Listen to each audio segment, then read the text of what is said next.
Good evening. You've joined me today over on the north of the island again. Definitely exploring the north at the moment. What I am in search for is the Cave of Gold.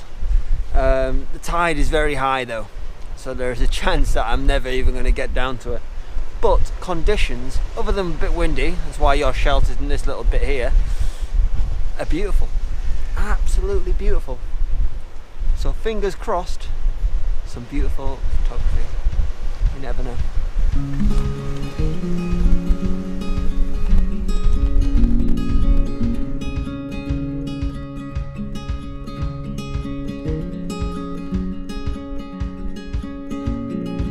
I think I may have just discovered a possible composition. This sea stack that is kind of broken away from the land. I think I'll be able to climb down onto these little bits here, maybe use this cliff edge as a leading line and make a really wide, well, vertical panoramic up and hopefully be able to create something. So that's a possibility. This is option number one, but I'm hoping that there's something a little bit stronger.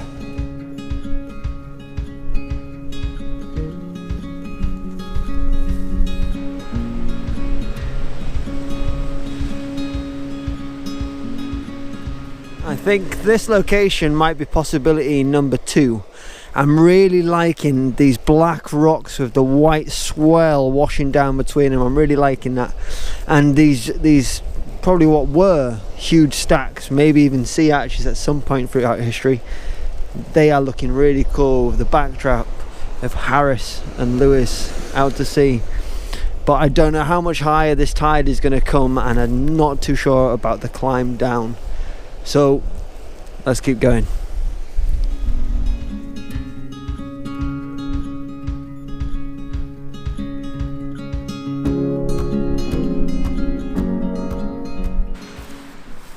I think I may have discovered what I've been looking for, but if this isn't the caves, I might stay here anyway.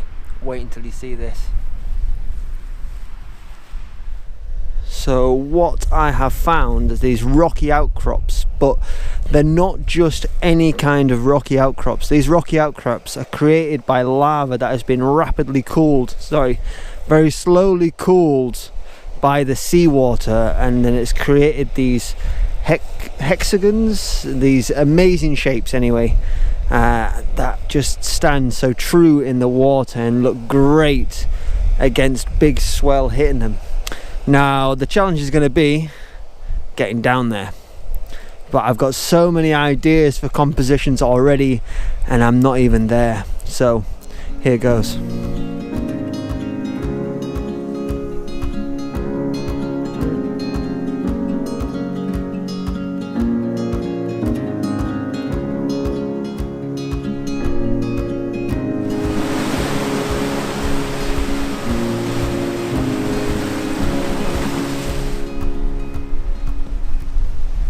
Now that I'm down here, what I'm going to do is I'm going to have a little watch. First of all, check out what has been wet, so what's more likely to get wet, and just see where the waves are coming up to. The time between big sets can be as much as 5 minutes, so it's a good thing to give it a watch. Now where I was about to go has just got wet, but what a location. I've got about half an hour until I get to the good point, till the light gets great, so I've got plenty of time to work out my composition.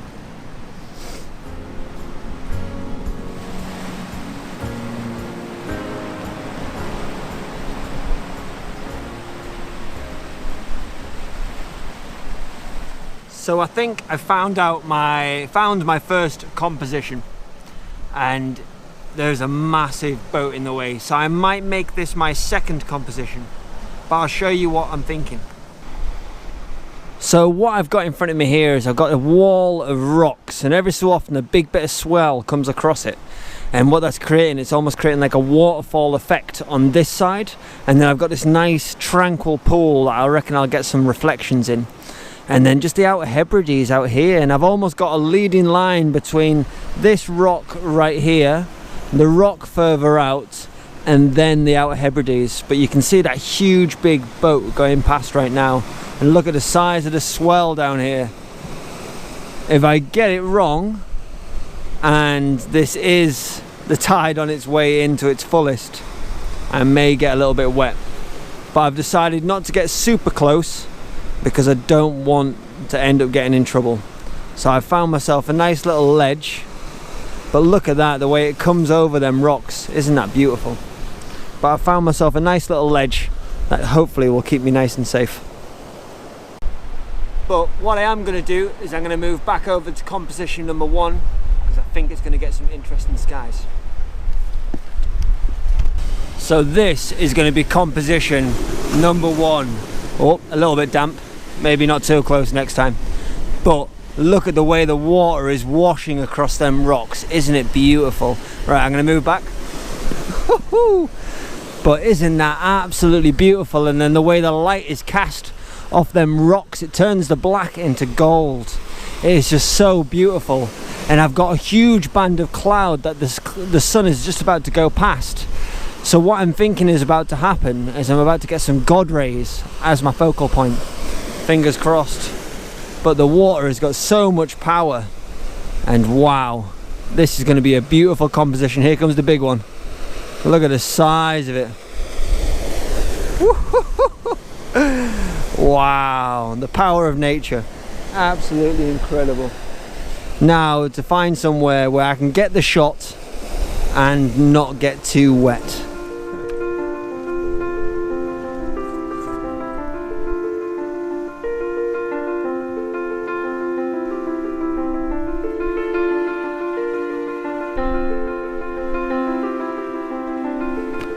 What I'm going to have to do before I manage to get this image is wait for the sun to pop behind that huge big blanket of clouds, because it's just directly in the camera, so I can't get anywhere near the amount of shutter time that I need to make this look good.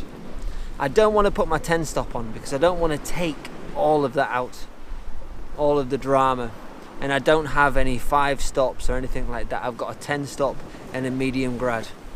So unfortunately it is going to become a little bit of a waiting game to see if this cloud is thick enough to be able to stop the power of the sun. But for the composition, what I'm going to do is I'm going to do one shot of the rocks and the sea, and then another shot of the clouds, and then create a panoramic. My favourite. But at the moment I'm kind of stuck here until that sun pops behind them clouds.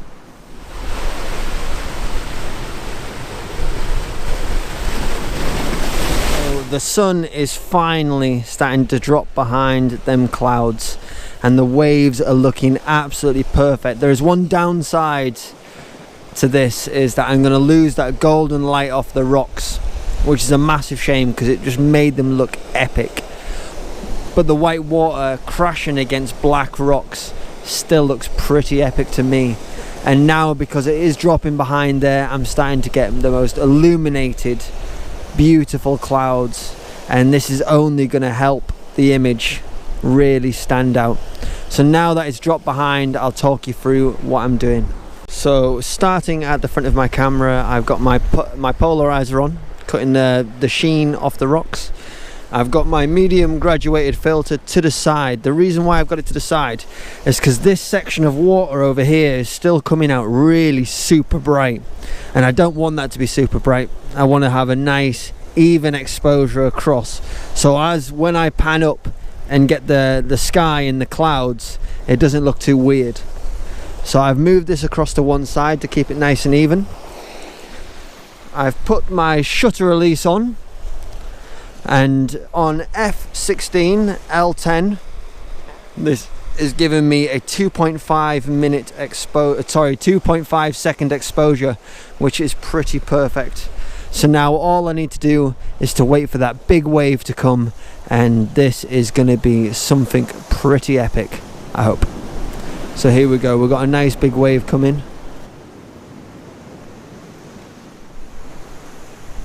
So what I've done is I've done 3 images. One to capture the initial movement on the first of the rocks. Then I panned up and I got the second set of rocks and what's going on there. Because the wave comes in one band, it's only interesting at one point at one time, so I'm going to have to be able to blend them together to create a full image. And then I panned right up and got the clouds, and right now they are looking amazing. Check this out.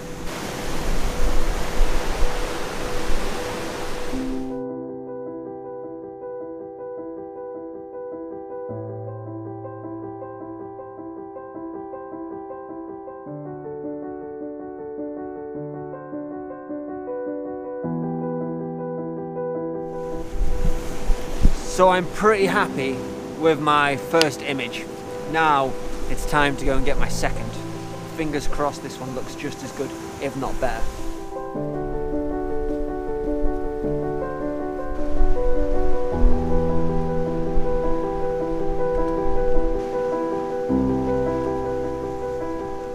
So for this second composition, I'm not sure how much time I've got here. One big bit of swell and it's going to take me away. But what I have got is this. I have got this beautiful pool of water just here, and I'm waiting for a nice big wave to come across these rocks and run between it. And look at the sky out there. I've got on f16 L10 and that's given me a 2-second exposure, so I should be able to capture that. I'm looking at my histogram and making sure nothing's blown out, because where it's so bright up there, it's really important not to blow anything out.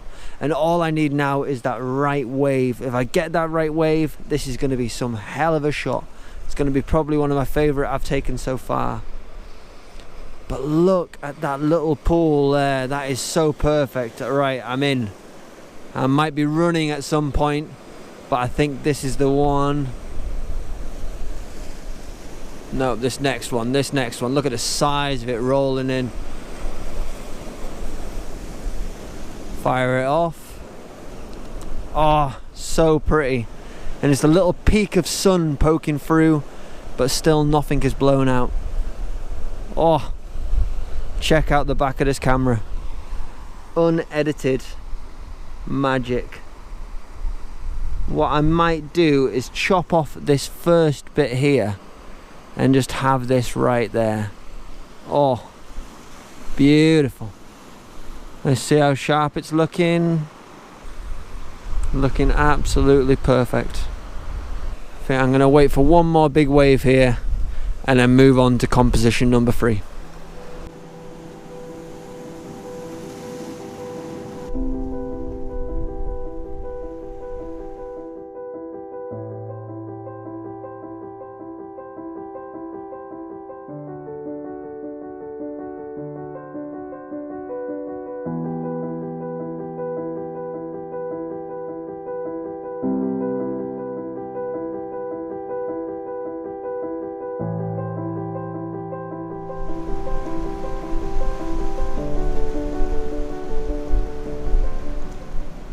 Now it's time for composition numero 3.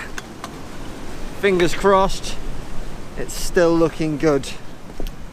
But this location is pretty amazing.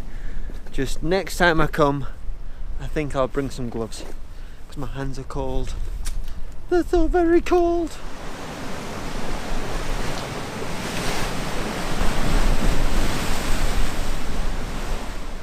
So wind beaten, cold hands, amazing conditions. Totally worth coming down here. For this composition though, I've managed to get my F number back down to F11, is where I'm more comfortable and this lens is much sharper. The reason why I've managed to get it down is because 1, I'm out of the sun, and 2, whoa, this is getting scarily close. But for this composition, I have got an awesome scene, like perfect scene. I've decided to keep my camera in portrait for this, and I'll spin you around and I'll talk you through what I'm doing. So I've got this beautiful pool here, and every so often I get a big enough wave. Here comes a big one now, you'll see what I mean. So a big wave rushes in, and what's happening is it's just creating awesome lines across these rocks and in this pool, and I'm loving the white foam in this dark pool, like moments like now. So I'll show you a picture I've taken before. So moments like this where it's just slowly moving around in that pool, it just looks so beautiful. And then I've got a leading line out to the islands. I've got this rock here, I've got this rock here and this rock here, and then the outer Hebrides, and such a beautiful light. But what I'm going to do now, I'm going to talk you through my settings. So for this I've got it on f11, L10, and that is giving me a 3-second exposure. But what an evening, what an evening. For my focus point, what I've decided to do is I've zoomed out onto the island all the way out in the distance. So I zoom in, I have a little twist of my sharpener, and I make sure that's perfect. And then just to wait for the right conditions. I'm quite liking them bubbles now. Fire it off. Now I just need to wait for one more big wave, and then I think I'm gonna head home.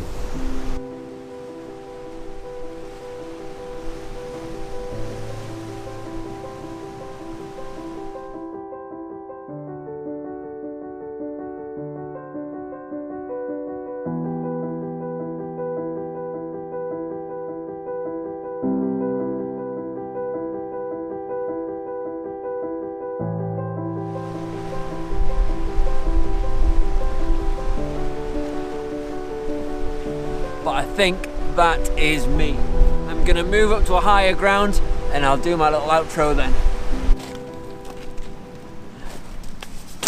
Oh, chilly hands.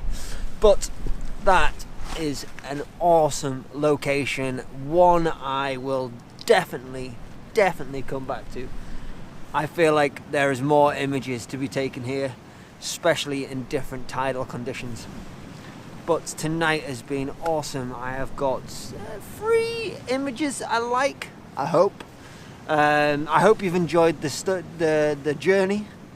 And most importantly, if you do feel like coming to Skye and checking out this location, what you need to walk towards is the Caves of Gold. So remember that, Caves of Gold. Check it out on Google. You'll find a little map that'll take you to it. And I don't think I made it to the Caves of Gold. It looks kind of like the images that were on the internet, but what a place. So many interesting shaped rocks, and what a great background, what a great focal point, the Isle of Harris and Lewis. Anyway, that's all from me this week. I'll see you next week.